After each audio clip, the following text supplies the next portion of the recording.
வசந்தமாய் விடியலில் புலம்பிடும் பொழுது வாருங்கள் நிறை கொள்ளவே.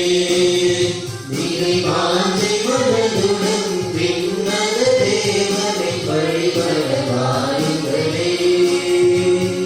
வசந்தமாய் விடியலில் புலம்பிடும் பொழுது வாருங்கள் நிறை கொள்ளவே.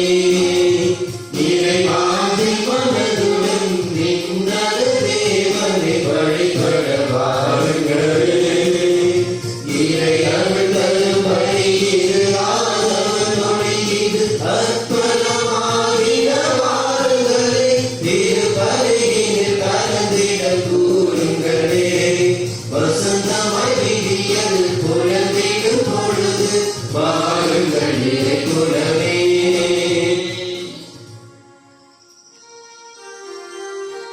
தந்தை மகன் தூயாவின் பெயராலே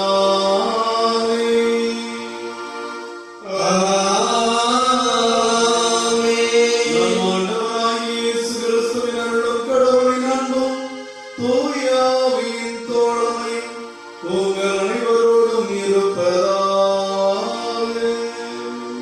உம் ஆன்மாவோடும் இருப்பதாக. ஆண்டவர் இயேசு கிறிஸ்துவில் எனக்கு மிகவும் பிரியமான இயேசுவின் திரு இருதய பக்தர்களே, ஒவ்வொரு வெள்ளிக்கிழமையும்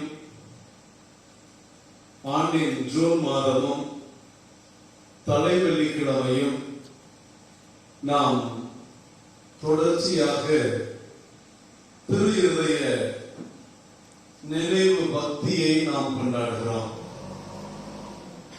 இது வெறுமனே பக்தி என்பதை விட அதை தாண்டி இயேசுவை நமக்கு முழுமையாக வெளிப்படுத்தும் திவ்யமான அருளடையாளமாக இருக்கிறது. இயேசுவின் இதயம் இயேசுவை முழுமையாக நமக்கு வெளிப்படுத்தும் அருளின் அடையாளம். இந்த இயேசுவின் இதயத்திலிருந்து எவ்வளவு அன்பு பொழிகிறது என்பதை புனித மார்கரெட் மரியம்மாவுக்கு காட்சியளித்த திரு இருதய ஆண்டவர், என்னுடைய இதயம் நித்திய கடல் போல மன்னிப்பிலும் இரக்கத்திலும் பொங்கி வழிகிறது என்கிறார். இந்த இதயத்தில் இருந்துதான் இரக்கமும் அன்பும் நமக்கு வெளிப்படுகிறது என்பதை நாம் அறிய, இயேசுவின் இதயம் இவ்வுலகின் மீது கடவுளோட அன்பினுடைய அடையாளமாக இருக்கிறது.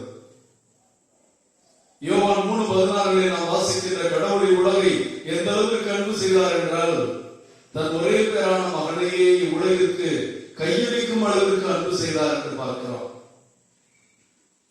அந்த இயேசுவின் இதயத்தை பற்றி இயேசுவே சொல்லும் போது, நான் இதயத்தில் தாட்சியும் சாந்தமும் உள்ளவன், என்னிடமிருந்து கற்றுக்கொள்ளுங்கள் என்கிறார். இயேசுவின் தாட்சியும் சாந்தமும் உள்ள இதயத்திலிருந்து நாம் எதை கற்றுக்கொள்வது? ஆண்டவரை, கடவுளை அன்பு செய்கின்ற வாஞ்சையை, பாவமும் பலகீனமுமான நம் சகோதர சகோதரிகளை இரக்கத்தோடு மன்னித்து அன்பு செய்கின்ற பிறர் அன்பை, அநீதியும் அக்கிரமும் நமக்கு எதிராக இருந்து வரும்போது பொறுமையாகவும் இரக்கத்தோடும் கையாளுகின்ற பொறுமையை, தீமையான இதயங்களுக்கு எதிராக, தீய சக்திகளுக்கு எதிராக போ பின்னாலே சாத்தானை என்று விரட்டியடித்த சாத்தானை வெறுத்து ஊட்டுகின்ற இதயத்தையும், இப்படி இயேசுவின் இதயம் நம்மை கற்றுக்கொள்ள அழைக்கிறது, அன்பு செய்ய கற்றுக்கொள்ள அழைக்கிறது, அன்பு என்ற பாடத்தை அறிய அழைக்கிறது. அன்பு என்றால் என்ன என்று நாம் எல்லாருக்கும் சொல்லத்தானே இயேசு உலகிலே பிறந்தார். ஆக அந்த அன்பை தொடர்ந்து போதிக்கின்ற, அந்த அன்பின் உச்சமாக அவருடைய இரத்தமும் தண்ணீரும் வழிந்தோடி வருகிற அவருடைய விழாவிலிருந்து வருகின்ற அந்த திருவருட்சாதனங்கள் அத்தனையும் இயேசுவின் இதயத்தின் அன்பு கொடைகளாக நமக்கு இருப்பதை பார்க்கிறோம். அன்புக்குரியவர்களே, மிக மிக முக்கியமான ஜெபம் இயேசுவின் திரு இதயமே. இதயத்தில் தாழ்ச்சியும் சாந்தமுள்ள எங்கள் இயேசுவின் திரு இதயமே, எங்கள் இதயத்தை உம் இதயம் போல் மாற்றுகிறோம் என்று ஜெபிக்கிறோம். நம் இதயம் அனைத்தும் இயேசுவின் இதயமாக மாற வேண்டும் என்றால் நம் இதயம் இயேசுவின் திரு இதயத்தினாலும் அன்னை மரியாதையின் மாசத்து இதயத்தினாலும் இணைக்கப்பட வேண்டும், ஈர்க்கப்பட வேண்டும். இந்த இரண்டு இதயங்களும் தான் ஆதாமின் இதயத்தையும் ஏவாளின் இதயத்தையும் புதிய ஆதாமாக புதிய ஏவாளாக கடவுளுடைய மீட்பை நமக்கு கொண்டு வருவதில் மனித குலத்தின் மீது மாபெரும் அன்பு கொண்ட இதயங்கள், கடவுளுடைய திருவுளத்தை தேடிய இதயங்கள், கடவுளுடைய திருவுளத்தை நிறைவேற்றுவது தங்களுடைய வாழ்க்கையின் எல்லாம் என்று கண்ட இதயங்கள். ஆக இயேசுவின் இதயம் நம் வாழ்வுக்கான அருளின் ஊற்றாக இருக்கிறது, நம் வாழ்வுக்கான ஆதாரமாக இருக்கிறது. அந்த இயேசுவின் இதயம் நமக்காக துடித்துக் கொண்டிருக்கிற இவர். The heart that beats for us is the heart of Jesus. The heart that loves us most is the heart of Jesus. ஆக இயேசுவின் திரு இதய இந்த அன்பை நீங்கள் இன்னும் ஆழமாக புரிந்து கொள்ள வேண்டும் என்றால் திருத்தந்தை 12ஆம் பத்திராளர் தன்னுடைய திரு இதயம் பற்றிய சுற்றுமணலே திரு இதயத்தினுடைய கொடைகளை, திரு இதயத்தினுடைய புண்ணியங்களை, திரு இதயத்தில் அமைந்திருக்கிற எல்லா விதமான ஆன்மீக வளங்களை பற்றியும் நம்மை அறிய அழைக்கிறார். திரு இதயத்திடம் தனிப்பட்ட பக்தி முயற்சி மட்டுமல்ல, திரு இதயத்தோடு இணைந்து வாழுகின்ற, இயேசுவின் இதயத்தோடு ஒன்றித்து வாழுகின்ற நம்முடைய வாழ்க்கையாக கிறிஸ்தவ வாழ்க்கை மாற அழைக்கிறார். அதுபோல மார்கரெட் மரியம்மாளுக்கு திரு இதயானவர் கொடுத்த காட்சியில் 12 வரங்களை கொடுத்திருக்கிறார், 12 வாக்குறுதிகளை கொடுத்திருக்கிறார். ஒவ்வொன்றும் ஒவ்வொரு கிறிஸ்தவனும் அடைந்து அனுபவிக்க வேண்டிய வாக்குறுதிகளாக இருக்கிறது. அன்புடைய தேவ பிள்ளைகளே, இயேசுவின் திரு இதய பக்தியை நினைவு கூறுகிற இந்த வெள்ளிக்கிழமை திருப்பலியிலே கலந்து கொள்கிற நமக்கு இன்று ஆண்டவருடைய ஆழமான விருப்பம் என்ன என்றால் நாம் வாழ்வதும் நாம் அன்பு செய்வதும் அவருக்கு விருப்பமாகிறது. The deep desire of God is for us is to live and love. வாழ்வதும் அன்பு செய்வதும் தான் மனித இனத்தினுடைய மேன்மையாக இருக்கிறது. இந்த வாழ்வு நம்மில் நிறைவாக இருக்க கடவுள் ஆசீர்வதிக்கிறார். அந்த நிறைவான வாழ்வு அன்பில் இருந்து வருகிறது. ஆக கடவுளை அன்பு செய்வதையும் அயலாரை அன்பு செய்வதையும் எல்லா கட்டளைகளையும் மேலான கட்டளை என்று ஆண்டவர் என்று நமக்கு தருகிறார். விவிலியம் அன்பே கடவுளை என்று சொல்கிறது. விவிலியம் முழுவதும் அன்பை பற்றி, கடவுளுடைய அன்பை பற்றி, கடவுள் மனிதன் மீது கொண்டிருந்த அன்பை பற்றியே பேசுகிறது. எல்லா மதங்களும் அன்பை பற்றியே பேசுகிறது. உண்மையான அன்பு என்பது நான் என்னையே வெறுமையாக்கி மற்றவர்களை சிறக்க செய்ய நினைப்பது, நன்மை விரும்புவது, மற்றவர்களுக்கு நன்மையே நினைப்பது. God emptied himself to show how much he loves us. ஆக நம்மை நாம் மறுக்கிற போது, நம்மை நாம் ஒதுக்குகிற போது, நம்மையே நாம் இழக்க தயாராக இருக்கிற போதுதான் நாம் பிறரை அன்பிலே வாழ வைக்க முடியும் என்று பார்க்கிறோம். ஆக அன்பினுடைய ஆழத்தை இன்றைக்கு முதல் வாசகத்திலே தேவன் நமக்கு மிக அழகான ஒரு உருவக மொழியாக சொல்லுகிறார். பாளையத்திலே உலர்ந்த எலும்புகள், செத்த மனிதனுடைய எலும்புகள் எல்லாம் கிடக்கிறது. உங்களுடைய வாழ்க்கை அன்பு இல்லை என்றால் நீங்கள் உலர்ந்த எலும்புகளை போல், ஒன்றுக்கு உதவாதவர்களாய், உணர்ச்சியற்றவர்களாய், காய்ந்த எலும்புகளை போல் கிடப்பீர்கள். ஆனால் ஆண்டவர் அந்த எலும்புகளுக்குள் தன் ஆவியை ஊதுவேன் என்கிறார். அவை நரம்புகளும் சதையும் பெற்று தோளால் கூட ஆண்டவர் தன் ஆவியை ஊதுவேன் என்கிறார். ஆதாமுக்குள் ஆவியை ஊதிய கடவுள், ஒவ்வொருவருக்குள்ளும் நமக்கு தூய ஆவியை ஊதியிருக்கிற கடவுள் மறுபடியும் நாம் அன்புள்ள மக்களாக, அன்பில் நிறைந்து வாழும் மக்களாக, அன்பில் நாம் திளைத்து வாழும் மக்களாக இருக்க நமக்குள் ஆவியை ஊதுவதாக சொல்லுகிறார். உலர்ந்த எலும்புகள் போல் வாழ வேண்டும் என்பதல்ல, உணர்ச்சியற்ற எலும்புகள் போல் வாழ்வதல்ல இறைவனுடைய விருப்பம்.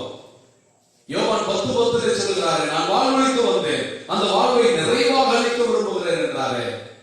God wants wants to breathe into each one of us His Ruach, His Spirit, the Holy Spirit.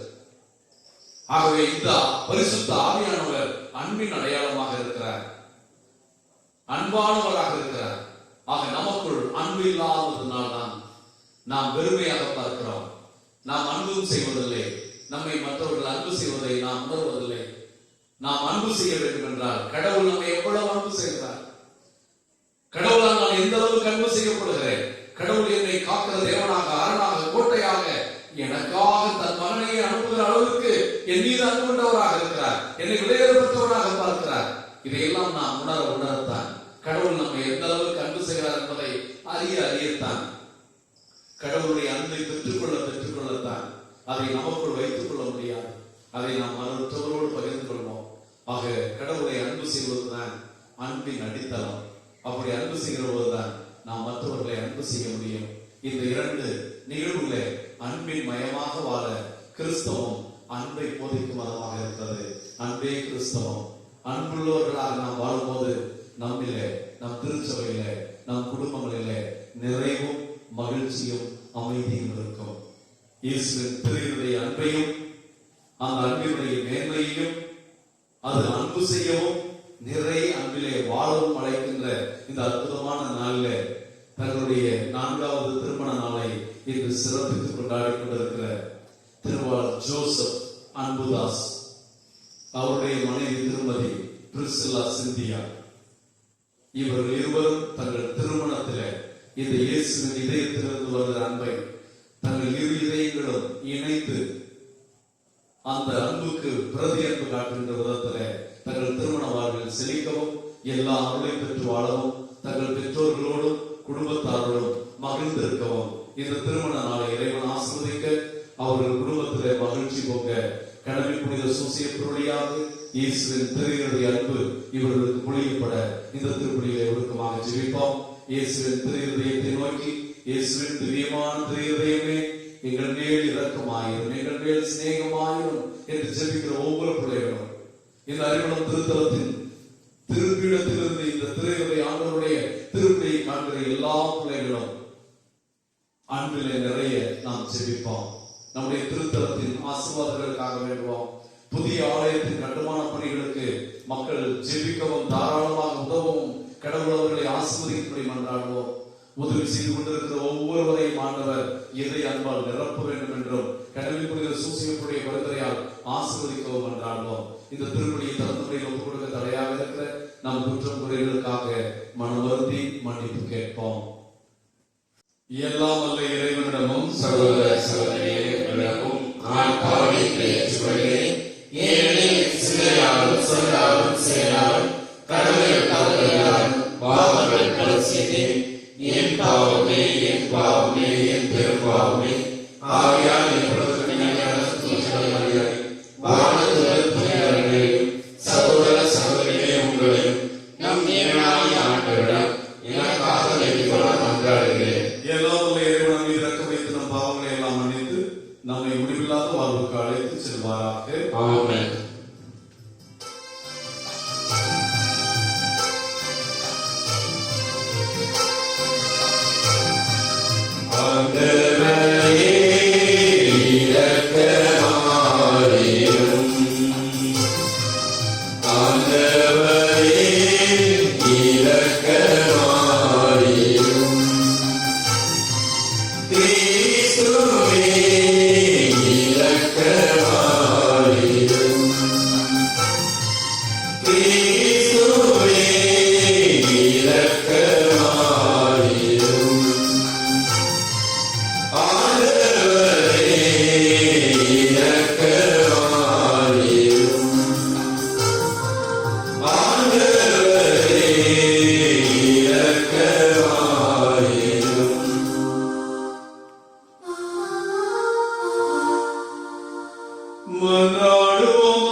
இறைவா, எங்கள் பாவங்களால் காயமடைந்து உம் திருமகனுடைய இதயத்தின் வழியாக உமது அன்பின் அளவற்ற செல்வங்களை எங்களுக்கு இரக்கத்துடன் வாரி வழங்க திருவுளமானி. அதனால் நாங்கள் அவரை பக்தியுடன் வழிபட்டு பாவக்கழுவாய் எங்களிடம் எங்கள் வாழ்வில் தகுந்த முறையில் நிறைவேற்றவும் இயேசு இதயத்திலிருந்து பொங்கி வழியும் அன்பை இந்த திருமண நாளை கொண்டாடுகிற தம்பதியர்களும் எல்லா குடும்பங்களும் இத்திருப்பலியை காணும் பிள்ளைகளும் நிறைவாக பெற்றனுபவிக்கவும் அருள்வீராக. உம்மோடு பரிசுத்தாவியின் ஐக்கியத்தில் இறைவனாய் என்றென்றும் வாழ்ந்து ஆட்சி செய்கிற ஆண்டவரும் திருமகனுமாகிய இயேசு கிறிஸ்து வழியாக உம்மை மன்றாடுகிறோம்.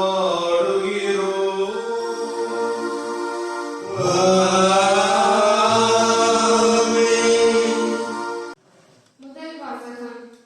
உலர்ந்த எலும்புகளே, ஆண்டவரின் வாக்கை கேளுங்கள். என் மக்களே, உங்களை உங்கள் கல்லறைகளினின்று மேலே கொண்டு வருவேன். இறைவாக்கினர் எசேக்கியேல் நூலிலிருந்து வாசகம். அதிகாரம் 37.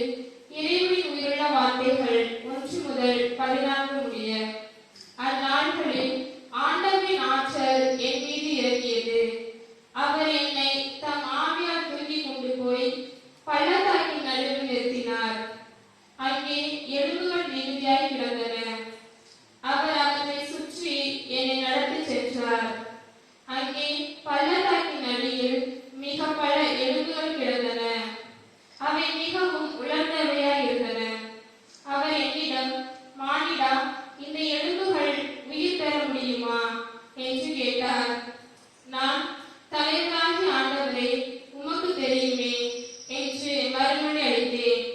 அவர் என்னிடம் உரைத்தது, நீ இந்த எலும்புகளுக்கு இறைவாக்கு உரை. உலர்ந்த எலும்புகளே, ஆண்டவரின் வாக்கை கேளுங்கள் என்று சொல்.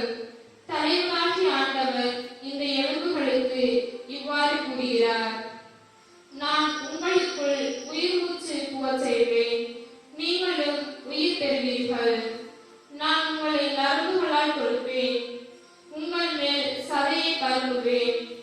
உங்களை தோளால் மூடுவேன். பின் உங்களுக்குள் உயிர் மூச்சு புகச் செய்வேன். நீங்களும் உயிர் பெறுவீர்கள். அப்போது நானே ஆண்டவர் என அறிந்து கொள்வீர்கள். எனவே எனக்கு கட்டளையிட்டபடி இறைவாக்கு உரைத்தேன். நான் இறைவாக்கு உரைக்கையில் உராயின் ஓசை கேட்டது. ஒவ்வொரு எலும்பும் தனக்குரிய எலும்புடன் சேர்ந்து கொண்டது. நான் பார்க்கையிலே அவற்றில் நரம்புகள் ஏற்பட்டு சதை தோன்றி தோல் அவற்றின் மேல் மூடியது. ஆனால் அவற்றில் உயிர் இன்னும் வரவில்லை. பின்னர் அவர் என்னிடம், உயிர் மூச்சுக்கு இறைவாக்கு உரை. மானிடா, இறைவாக்கு உரைத்தது. உயிர் மூச்சிடம் சொல். தலைவராகி ஆண்டவர் கூறுவது இதுவே, 4 காட்சிகளிலிருந்தும் உயிர் மூச்சே வா. நீ வந்து கொலையுண்ட இவர்களுக்குள் புகு. அப்பொழுது இவர்கள் உயிர் பெறுவர். எனவே அவர் எனக்கு கட்டளையிட்டவாறு இறைவாக்கு உரைத்தேன். உடனே அவர்களுக்குள் உயிர் மூச்சு புகுந்தது. அவர்கள் உயிர் பெற்று காலூன்றி மாபெரும் படைத்திரள் போல் நின்றனர். அவர் மேலும் என்னிடம் கூறியது, மானிடா, இந்த எலும்புகள் இஸ்ரேல் வீட்டார் அனைவரையும் குறிக்கும். அவர்களோ, எங்கள் எலும்புகள் விலந்து போயின, எங்கள் நம்பிக்கை அற்று போய்விட்டது, நாங்கள் துண்டிக்கப்பட்டு விட்டோம் என சொல்கிறார்கள். எனவே இறைவாக்கு உரைத்து அவர்களிடம் சொல்.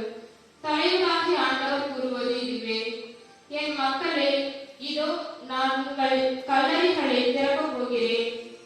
உங்களை உங்கள் கல்லறைகளில் நின்று மேலே கொண்டு வருவேன். உங்களுக்கு இஸ்ரேல் நாட்டை திரும்ப கொடுப்பேன். அப்போது என் மக்களே, நான் உங்கள் கல்லறைகளை திறந்து உங்களை அவற்றிலிருந்து வெளிக்கொணர்கையில் நானே ஆண்டவர் என்பதை அறிந்து கொள்வீர்கள். என் ஆவியை உங்கள் மீது பொழிவேன். நீங்களும் உயிர் பெறுவீர்கள். நானும் உங்களை உங்கள் சொந்த நாட்டில் குடியமர்த்துவேன். ஆண்டவராகிய நான் உரைத்தேன், நானே இதை செய்தேன் என அப்போது அறிந்து கொள்வீர்கள் என்கிறார் தலைவராகிய ஆண்டவர். இது ஆண்டவர் வழங்கும் அருள்வாக்கு. இறைவா, உமக்கு நன்றி.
அதிகாரம் 22 இறைவார்த்தைகள் 34-40 முடிய. அக்காலத்தில் இயேசு சதுசேயரை வாயடைக்கச் செய்தார் என்பதை கேள்விப்பட்ட பரிசேயர் ஒன்று கூடி அவரிடம் வந்தனர். அவர்களிடையே இருந்த திருச்சட்ட அறிஞர் ஒருவர் அவரை சோதிக்கும் நோக்கத்துடன், போதகரே, திருச்சட்ட நூலில் தலை சிறந்த கட்டளை எது என்று கேட்டார். அவர், உன் முழு இதயத்தோடும் முழு உள்ளத்தோடும் முழு மனதோடும் உன் ஆண்டவராகிய கடவுளிடம் அன்பு செலுத்து, இதுவே தலை சிறந்த முதன்மையான கட்டளை. உன் மீது நீ அன்பு கூறுவது போல் உனக்கு அடுத்திருப்பவர் மீது அன்பு கூறுவாயாக என்பது இதற்கு இணையான இரண்டாவது கட்டளை. திருச்சட்ட நூல் முழுமைக்கும் இறைவாக்கு நூல்களுக்கும் இவ்விரு கட்டளைகளே அடிப்படையாக அமைகின்றன என்று பதிலளித்தார். இது ஆண்டவரின் அருள்வாக்கு. கிறிஸ்துவே உமக்கு புகழ். இயேசு கிறிஸ்துவுக்கு மிகவும் பிரியமான சகோதர சகோதரிகளே, அன்பு என்பதை பற்றி நாம் பல்வேறு சூழல்களில், பல்வேறு விழாக்களில், பல்வேறு தருணங்களில் நாம் கேட்டிருக்கிறோம், சிந்தித்திருக்கிறோம். புனித பவுலியார் கிறிஸ்துவ மதத்திலே விசுவாசிகளாகிய நமக்கு 3 முக்கியமான தன்மைகள் இருக்கின்றன. 3 முக்கியமான குடைகளை பெற்றிருக்கிறோம். ஒன்று விசுவாசம், இன்னொன்று எதிர்நோக்கு, மூன்றாவது அன்பு என்கிறார். ஆக இந்த 3ம் ஒரு கிறிஸ்தவனுக்கு முக்கியம் என்று சொன்னாலும், கடைசியாக விசுவாசம், எதிர்நோக்கு இதை விட அன்பே பிரதானமானது என்கிறார். அன்பு இல்லையே நாம் ஒழிக்கும் வெண்கலமும் ஓசையிடும் தாளமுமாக மாறிவிடுவோம். அன்பில்லாத ஒரு வாழ்க்கை ஒரு பாலைவன வாழ்க்கை. என்னை அன்பு செய்ய யாருமே இல்லையே என்ற உணர்வு ஒரு மனிதனை கொள்ளக்கூடிய கொடிய நஞ்சை விட மோசமானது. இந்த உணர்வு தான் ஒரு மனிதனை தனிமையாக பெரிய கூட்டத்திலே குடும்பத்திலே இருந்தாலும் தான் அன்பு செய்யப்படவில்லை, தான் ஏற்றுக்கொள்ளப்படவில்லை என்ற அந்த உணர்வு ஒரு மனிதனை கொஞ்சம் கொஞ்சமாக அழித்துவிடும். ஒரு மனிதனுடைய ஆழமான இதயத்தின் ஏக்கமாக இருப்பது, நான் அன்பு செய்யப்பட வேண்டும், எல்லோரும் என்னை பாராட்ட வேண்டும், எல்லோரும் என்னை ஏற்றுக்கொள்ள வேண்டும். I want to be loved, I want to be acknowledged and I want to be appreciated என்பது ஒரு மனிதனுடைய இதயத்தின் ஏக்கமாக இருக்கிறது. இது அவன் அன்பை தேடுவதனுடைய அடையாளமாக இருக்கிறது. ஆக மனிதன் அன்பு செய்வதற்காகவே படைக்கப்பட்டவர். God created us to live and love. நாம் கடவுளை அறியவும் அன்பு செய்யவும் படைக்கப்பட்டவர்கள். அந்த கடவுளுடைய அன்பை நாம் பிறரோடு பகிர்ந்து கொள்வதில்லை, நாம் அனுபவிக்கின்ற அன்பை மற்றவரோடு பகிர்வதில்லை, பிறர் அன்பையும் வாழ்கிறோம். இன்றைக்கு இந்த அன்பு கட்டளைகளை பிரதானமான கட்டளை என்றும் முதன்மையான கட்டளை என்றும் இதைவிட சிறந்த கட்டளை இல்லை என்றும் ஆண்டவர் சொல்லுகிறார். ஒரு யூதன் ஒரு நாளைக்கு 5 முறை ஜெபிக்கின்ற ஜெபம் இறைச்சட்ட நூல் 6வது அதிகாரம் 5வது வசனம். அதைத்தான் ஆண்டவர் குறிப்பிடுகிறார். தலையாய கட்டளை எது என்று கேட்கிற போது, உன் தேவனாகிய கடவுளை முழு உள்ளத்தோடும் முழு ஆன்மாவோடும் முழு வலிமையோடும் அன்பு செய்வாயாக, உன்னையே நீ அன்பு செய்வது போல் உன்னை அடுத்திருப்பவனையும் அன்பு செய்வாயாக என்று இந்த கட்டளையே இந்த தேவ வசனத்தை அவர்கள் ஜெபித்ததை பார்க்கிறோம். இதுவே கிறிஸ்தவனுடைய வாழ்வாக இருக்க வேண்டும். இந்த மறைவுரை சிந்தனையில நாம் அன்பின் தன்மைகளை பல்வேறு விதங்களில் யோசித்தாலும் இங்கே ஒரு வார்த்தை மறுபடியும் மறுபடியும் சொல்லப்படுகிறது. With all your heart, முழு உள்ளத்தோடு முழு வலிமையோடு முழு ஆன்மாவோடு. With all your heart, with all your strength, with all your soul. நம்முடைய அன்பு வாழ்க்கையை யோசித்து பார்ப்போம். அது திருமண வாழ்க்கையாக இருக்கலாம், நண்பர்களாக இருக்கலாம், கூட பிறந்த உறவுகளாக இருக்கலாம். இந்த முழு உள்ளத்தோடு நாம் அன்பு செய்கிறோமா? முழு வலிமையோடு அன்பு செய்கிறோமா? முழு ஆன்மாவோடு அன்பு செய்கிறோமா? இதற்காக என்று சொல்லும் என்றால் நாம் இறை அன்பை பிறர்களை நிறைவாக வாழ்கிறவர்களாக மாறிவிடுவோம். அப்படி வாழ்கிற போது திருமண வாழ்க்கை என்பது தெய்வீகமாக இருக்கும், சொர்க்கமாக இருக்கும். இந்த அன்பில்லாத திருமணங்கள் தான் நரகமாக இருக்கிறது. வெறுப்பும் மனைவியை கணவன் கொள்வதும் கணவன் தலையில் கல்லை போட்டு மனைவி கொள்வதுமாக இன்று நாம் பார்க்கின்ற நிலைகள் எல்லாம் இந்த அன்பில்லாத கூட்டு வாழ்க்கை தான். அது கொடிய நரகம் போல மாறிவிடுகிறது. ஆக இயேசு இந்த உலகத்திலே நாம் மகிழ்ந்து வாழ வேண்டும் என்றால், நாம் நிறைவாக வாழ வேண்டும் என்றால், நாம் சந்தோஷமாக வாழ வேண்டும் என்றால், நாம் இந்த உலகத்திலே கடவுள் எந்த நோக்கத்தோடு படைத்தாரோ அந்த நோக்கத்திலே திளைத்து வாழ வேண்டும் என்றால் நமக்குள் அன்பு வேண்டும் என்பதை சொல்லத்தான் அவர் இந்த உலகிற்கு வந்தார். அன்பு என்றால் என்ன என்று எல்லாருக்கும் சொல்ல இயேசு பாலன் பிறந்தாரே என்றெல்லாம் நாம் பாடுவோம். ஆக இயேசு சொன்ன அன்பை நாம் புரிந்து கொள்ளவில்லை. காரணம், நாம் இன்னும் அந்த அன்புக்கு நிகரற்ற தன்மையில் வாழ்ந்து கொண்டிருக்கிறோம். அந்த அன்பை புரிந்து கொள்ளாத நிலையில் இருக்கிறோம்.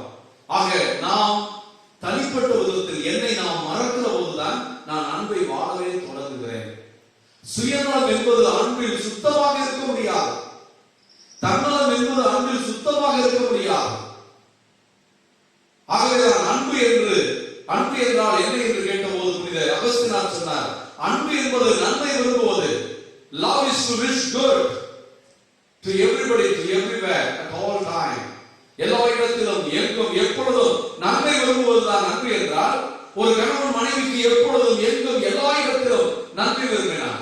ஒரு மனைவி கணவனுக்கு எப்பொழுதும் எங்கும் எல்லா இடத்திலும் நன்மை விரும்பினார். அது எந்த உறவாக இருக்கட்டும். ஆகவே கடவுள் ஒருவரே எல்லா இடத்திலும் எல்லாருக்கும் எப்பொழுதும் நன்மை விரும்புகிறார். ஆகவே அவர் அன்பாக இருக்கிறார் என்று 1 யோவான் 4:14 நாம் பார்க்கிறோம். அந்த அன்பாக இருக்கிற கடவுள் நம்மை அன்பு செய்ய அழைக்கிறார்.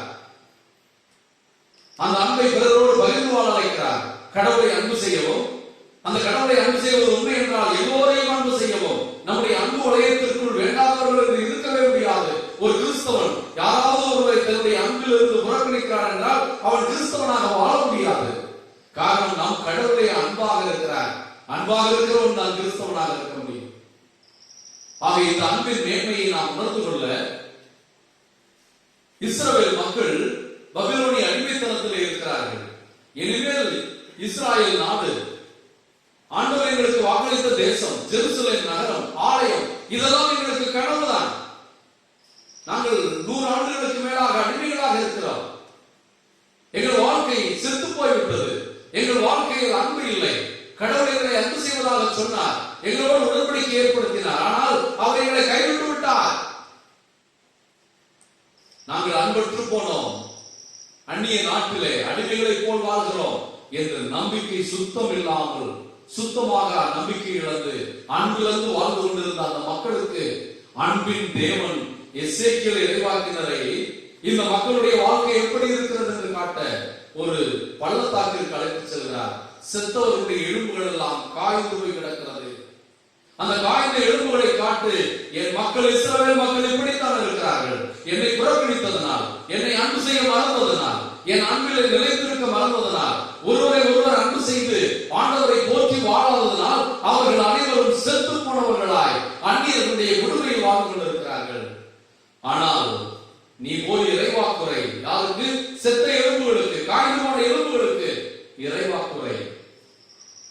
அந்த எலும்புகள் மறுபடியும் நரம்பு அதிலே வரும், அதில் சதை மூடிக்கொள்ளும். அதன் மேல் நான் தோளால் போர்த்துவேன். தோல் போர்த்திய நிலையிலே எலும்புகள் ஒன்று சேர அவன் மனிதனாக மாறுவான்.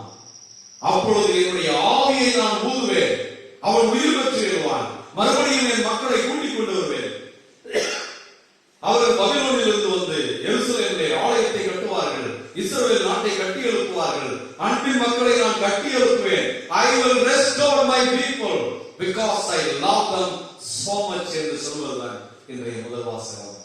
நம் தேவன் இதைத்தான் பாடலிலே உலர்ந்த எலும்புகள் உயிர் பெற்று எழ வேண்டும்.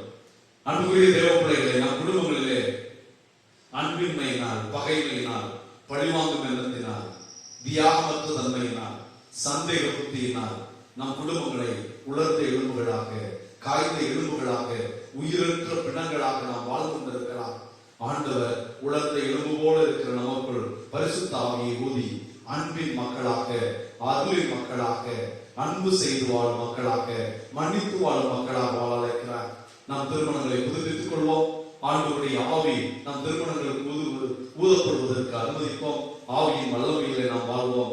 அன்பின் மக்களாக இருப்போம். இயேசுவின் திருஹயம் வல்லமையுள்ள தூய ஆவியை நம் மீது குடிய செய்து நம் குடும்பங்களை, நம் பங்கை, நம் திருச்சபையை, உலக மக்களை அன்பின் வாழும் மக்களாக, அன்பு மக்களாக, அன்பு சமூகமாக மாற்ற இறைவன் ஆசீர்வதிப்பாராக.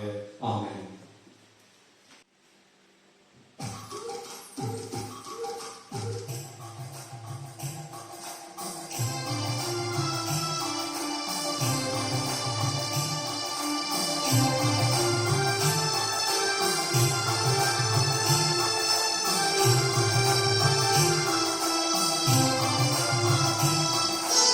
உள்ளதெல்லாம் நான் எடுத்து வந்து உன் தீரத்தில் வைத்தேன் இறைவா. மகிழ்வாய் பயமாய் ஏற்றருள்வாய். உள்ளதெல்லாம் நான் எடுத்து வந்து உன் தீரத்தில் வைத்தேன் இறைவா. மகிழ்வாய் பயமாய் ஏற்றருள்வாய்.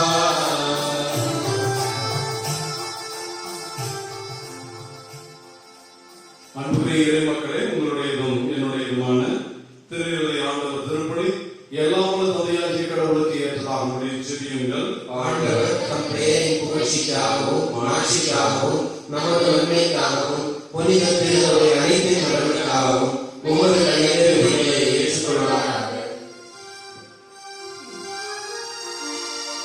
ஆண்டவரே, அன்பார்ந்தோம் திருமகனுடைய இதயத்தின் சுடற்கரிய அன்பை கண்ணோக்கி அருளும்.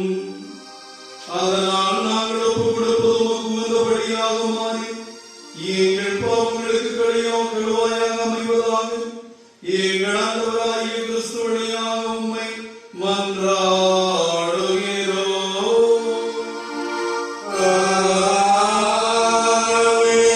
ஆண்டவர் உங்களோடு இருப்பாராக.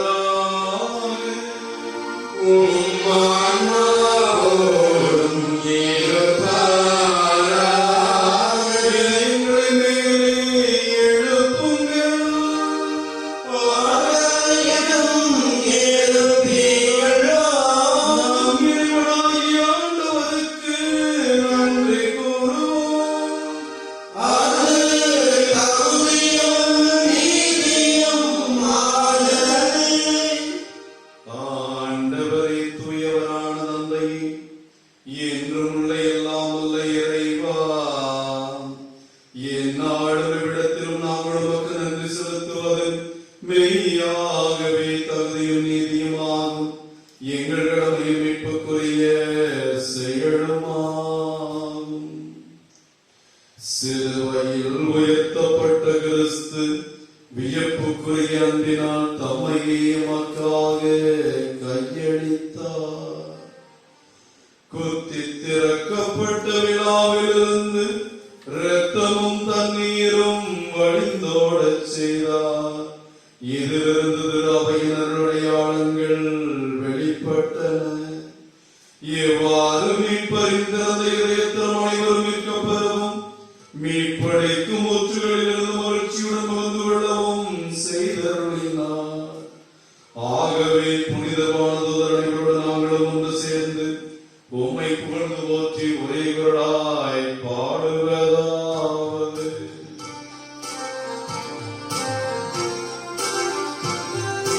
தூயவர் தூயவர் தூயவர் வான்படைகளின் கடவுளானவர். விண்ணகமும் மண்ணகமும் உமது ஆட்சியால் நிறைந்துள்ளன.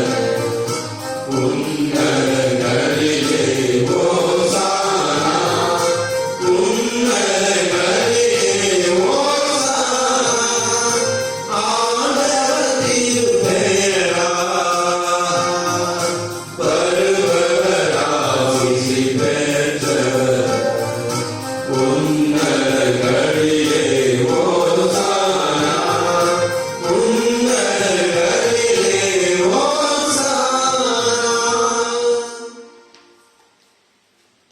ஆண்டவரே, மெய்யாகவே தூயவர், தூய்மை அனைத்துக்கும் ஊற்று. ஆவியை பரிசுத்த ஆவியை பொழிந்து காணிக்கைகளை புனிதமாக்க வேண்டும் என மன்றாடுகிறோம்.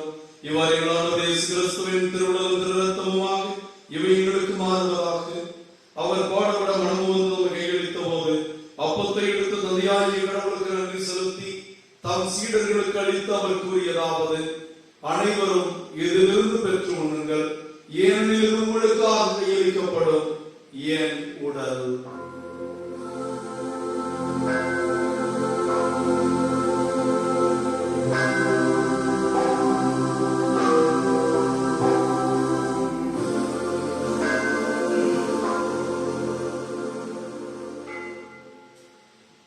அவண்ணமே இரவு விருந்தை அருந்திய பின் கிண்ணத்தை எடுத்து மீண்டும் உமக்கு நன்றி கூறி தம் சீடர்களுக்கு எல்லாம் கொடுத்து அவர் கூறியதாவது: அனைவரும் இதிலிருந்து பெற்று பருகுங்கள், ஏனெனில் இது புதிய நிலையான உடன்படிக்கைக்குரிய என் இரத்தத்தின் கிண்ணம். இது பாவ மன்னிப்புக்கு என்று உங்களுக்காகவும் பலருக்காகவும் சிந்தப்படும். இதை என் நினைவாக செய்யுங்கள்.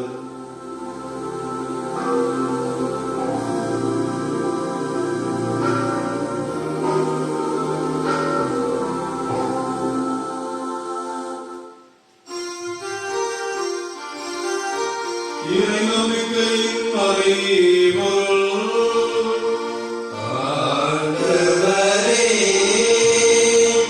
நீர் வருமளவும் உமது இறப்பினை அறிக்கையிடுகின்றோம். உமது உயிர்ப்பினையும் எடுத்துரைக்கின்றோம். ஆகவே நாங்கள் கிறிஸ்துவின் இறப்பையும் உயிர்ப்பினையும் புகழ்ந்து வாழ்வதற்கு இந்த அப்பத்தையும் மீட்பளிக்கும் இக்கிண்ணத்தையும் ஒப்புக் கொடுக்கிறோம். உம் திருமண இந்த ஊழியனுடைய தகுதியற்ற உம் பிள்ளைகள் என்று நீ கைவிட்டு விடாமல் எங்களை இந்த திருப்பிடத்திற்கு அழைத்து வந்த உம் திருமைக்காக நன்றி செலுத்துகிறோம். ஆண்டவரே, நாங்கள் இந்த திருப்பணிகளை கலந்து கொண்டு தெய்வீக அடிப்படையில் இந்த நற்கருணை விருந்திலே பங்கு கொள்கின்ற எங்களுக்கும் எங்கள் குடும்பங்களுக்கும் பரிசுத்த ஆவியானவரை பொழிந்து ஒற்றுமையை உருவாக்கியிருக்கிறோம். உலகெல்லாம் பறந்து கிடக்கிறோம். திருச்சபைக்காக ஜெபிக்கிறோம்.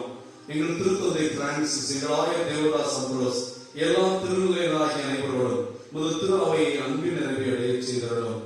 தந்தையை உலகம் முழுவதும் ஏக்கத்தோடு உம்மை நோக்கி பெருமூச்செறிந்து ஜெபித்துக் கொண்டிருக்கிறது. இந்த கொரோனா தொற்றிலிருந்து எங்களுக்கு முழு விடுதலை வேண்டும். உலர்ந்த எலும்புகள் போல இருந்த இஸ்ரவேல் மக்களுக்குள் உம் ஆவியை ஊதி அவர்களை உயிர் பெறச் செய்தது போல உம் மக்களுடைய வாழ்வை பிடித்துக் கொண்டிருக்கிற கொரோனா என்ற பற்றின் மீது உம் ஆவியின் வல்லமையை பொழிந்து பூமியின் முகத்தை புது அனைவர் மீதும் இரக்கமாயிரும். உயிர்த்தெழுவோம் என்ற எதிர்நோக்கோடு வாழ்ந்த உலகில் உம்மிடம் வந்து சேர்ந்திருக்கிற பிள்ளைகள் ஒவ்வொருவரையும் விண்ணக ராஜ்யத்தில் ஏற்றுக்கொள்ளும். கொரோனா தொற்றிலே மறித்த ஒவ்வொருவரையும் ஆசீர்வதியும். இன்று உம்மிடம் வந்து சேர்ந்திருக்கிறோம் அடியார் அருள் தந்தை ஜோசப் செல்வராஜ் என்னும் அடியாரை விண்ணக ராஜ்யத்தில் ஏற்றுக்கொள்ளும். இன்று மறித்த குருக்கள் கண்ணியர்கள் பொதுமையினர் ஒவ்வொருவரையும் விண்ணக ராஜ்யத்தில் ஏற்றுக்கொள்ளும். இயேசுவின் இதய அன்பை குறித்து எங்கள் மீது இரக்கமாயிரும். கடவுளின் கன்னித்தாயான மாட்சிமைக்குரிய பெரும் துன்ப முடிச்சுகளை அவருக்கும் அறியா அவருடைய அன்பு கணவரான எங்கள் திருத்தல பாதுகாவலர் கணவன் புனித சூசையப்பர் இயேசுவின் திருத்தூதர்கள் இவர்களில் புகழ்ந்தவராய் இருந்த புனிதர் அனைவரோடும் நாங்கள் நிலைப்பாட்டில் பங்கு கொள்ளும் தகுதி பெற்று உம் திருமண இயேசு கிறிஸ்து வழியாக உம்மை புகழ்ந்தேத்து வரவர உம்மை தாழ்மையாய் வேண்டுகிறோம். இவர் வழியாக இவரோடு இவரில் எல்லாம் வல்ல இறைவனாகிய தந்தையே தூயாவின் ஒன்றிப்பில் எல்லா புகழும் ஆட்சியும் என்றென்றும் உமக்கு உரியதே.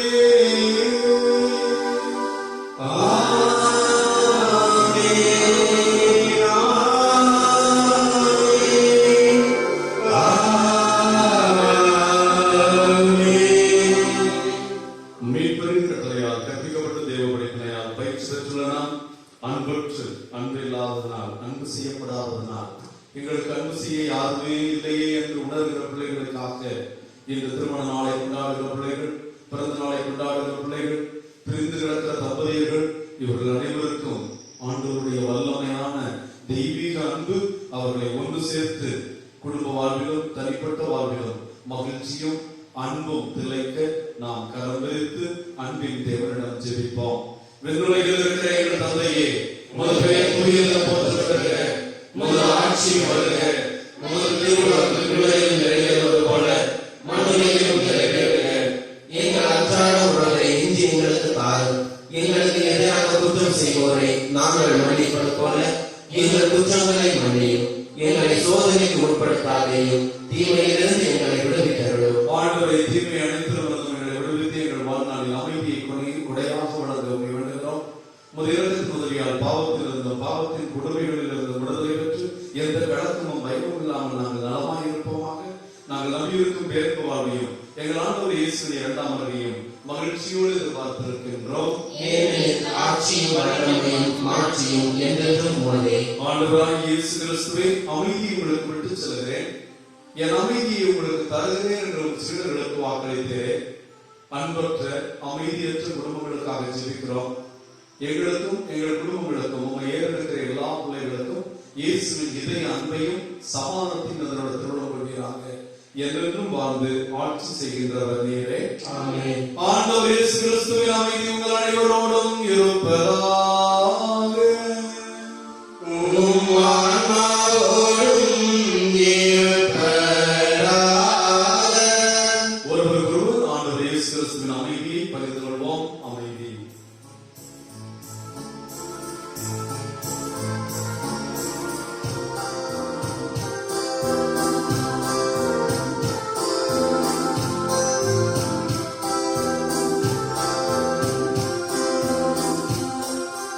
உலகின் பாவம் போக்கும் இறைவனின் செம்மறியே, எம்மேல் இரக்கம் வையும். உலகின் பாவம் போக்கும் இறைவனின் செம்மறியே, எம்மேல் இரக்கம் வையும்.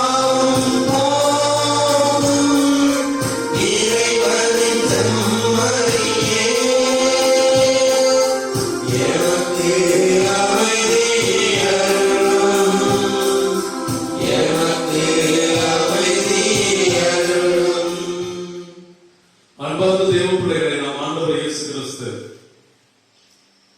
இறைவனின் அன்பை உலகிற்கு எடுத்து வந்த திரு இருதயம். நம் மீது அன்பு கொண்டவர் தொடர்ந்து நம் மீது அன்பு கொள்ளானார். நம் மீது அன்பு கொண்டவர் இறுதி வரை அன்பு கூற விரும்பி அன்பாகவே இருக்கிறார். தன்னுடைய அன்பை தன் இதயத்தின் வழியாக தன் விழாவிலிருந்து பொங்கி வருகின்ற தண்ணீரும் ரத்தமுமாக அருளுடையாளத்தின் வழியாக நம்மை ஆசீர்வதித்து அன்பின் மக்களாய், அன்பு செய்யப்படும் மக்களாய், அன்பு செய்யும் மக்களாய் வாழ அழைக்கிறவர். ஏதாண்டுடைய திருவிருத்திலே கலந்து கொண்டு அன்பே வாழ்வாக கொண்டு இருக்க போகிற நாம் அனைவரும் பேர் பெற்றோர். ஆண்டவரே, தேவனை விட்டு வர நான் தகுதியற்றவன், ஆனால் ஒரு வார்த்தை மட்டும் சொல்லிடலாம். கிறிஸ்துவின் திருவுடலும் திரு ரத்தமும் உட்கொள்ளும் எனக்கு உங்களுக்கும் நித்திய வாழ்வளிப்பதாக.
ஆண்டவர் கூறுகிறார், யாரும் தாகமாய் இருந்தால் என்னிடம் வரட்டும், வருகட்டும்.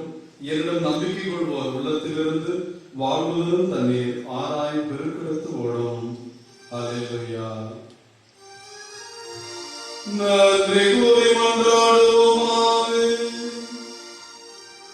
பேரன்புமிக்க ஆண்டவரே, இந்த அன்பினர்களாலும் எங்களை புனித அன்பத்தியால் பற்றி எரியச் செய்வதாக. ஏவாறு நாங்கள் உதரமரணம் என்றும் இருக்க பெற்று எங்கள் சகோதர சகோதரிகளில் அவரையே காண கற்றுக்கொள்வோமாக. எங்கள் தேவனும் எங்கள் மீட்பருமான உம்மை அன்பு செய்யவும், அந்த அன்பை நாங்கள் ஒருவர் மற்றவரிடம் பகிர்ந்து வாழவும், நீரே என்றென்றும் வாழ்ந்து ஆட்சி செய்கின்றவர் என்பதை அறிக்கையிடவும் எங்களுக்கு அருள்வீராக.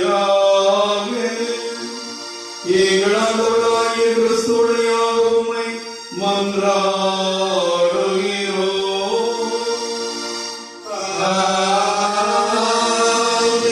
ஆண்டவர்களோடு இருப்பாராக.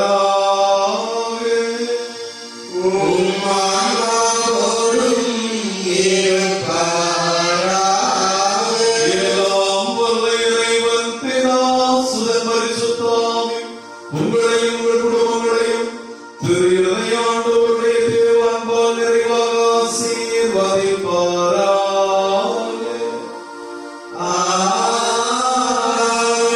கடவுளின் புனித சூசையப்பருடைய பரிந்துரையினால் திரு இருதய அன்பில் என்றும் நிலைத்து வாழ சென்று வாழுங்கள். திருப்பலி நிறைவேற்று.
இயேசுவே நன்றி. இயேசுவே நன்றி. மரியே வாழ்க. மரியே வாழ்க. இயேசுவின் திவ்யமான இருதயமே, எங்கள் சிநேகமாயிரும். இயேசுவின் திவ்யமான இருதயமே, எங்கள் சிநேகமாயிரும். இயேசுவின் திவ்யமான இருதயமே, என் சிநேகமாயிரும். கடவுளின் புனித சூசியப்பரே, எங்களுக்காக வேண்டிக் கொள்ளும். பிதா, சுதன், பரிசுத்த ஆவியின் பெயராலே ஆமென்.